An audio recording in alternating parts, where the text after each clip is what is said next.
back of Evergreen Cemetery, South Hadley, Massachusetts, is the old South Hadley Burial Ground, moved in 1904 to this location. And they put a plaque up for that reason. The cemetery used to be where the Gaylord Library is now. And you can study documents about it. This cemetery, Old South Hadley Burial Ground, was started in 1728, and John Preston was the second burial. The first burial was a child about a week before him. Now, this move was done in 1904.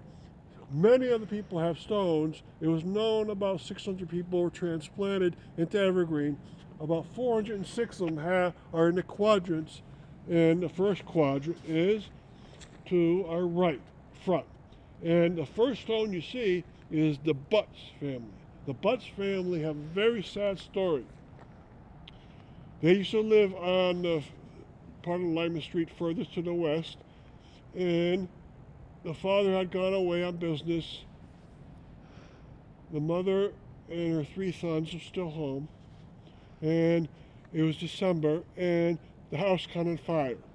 The 3 young boys could not get out, and they all died in the fire. And they have individual stones plus their names on the big obelisk. Very sad story. The mother was able to get out. Imagine how sad a story she had to tell her husband when he came back when it happened. In this quadrant, you see the same pattern on all 4 quadrants. The front, all the stones face towards the east, and then the back rows, all the stones face towards the west. When they were in Old South Hadley Burial Ground, all stones face towards the east.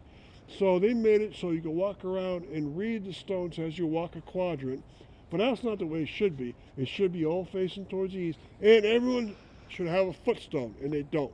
They only have the headstones. So all the footstones were thrown out. So they did it wrong. It's still a very beautiful location, of course.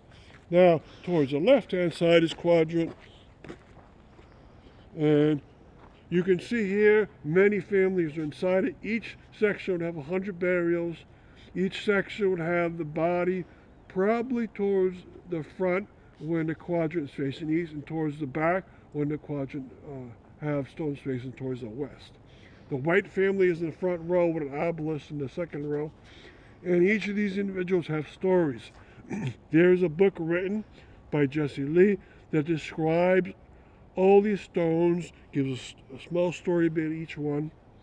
Now it's quadrants, so there's 4 sections. The third section I'm describing is towards the right back. We won't go back to, but you can go back there and walk through the individual stones, and you can read it as much as possible on these stones. A lot of them are getting worn out. Some are starting to fall over again. They were all rehabbed in 1976, but what has happened since then is a lot of them have fallen down. The Woodbridge family has their own stone in the very back, separate from all the others. Now, the last quadrant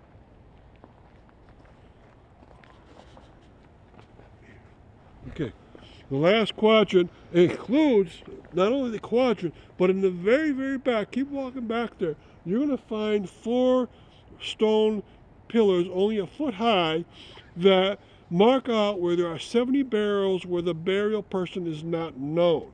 And it has a stone back there that says the burial of the unknown. So they had bodies they could not match off with the stones, and they didn't have a list of where each of the people were. Okay, so thanks for coming on this tour.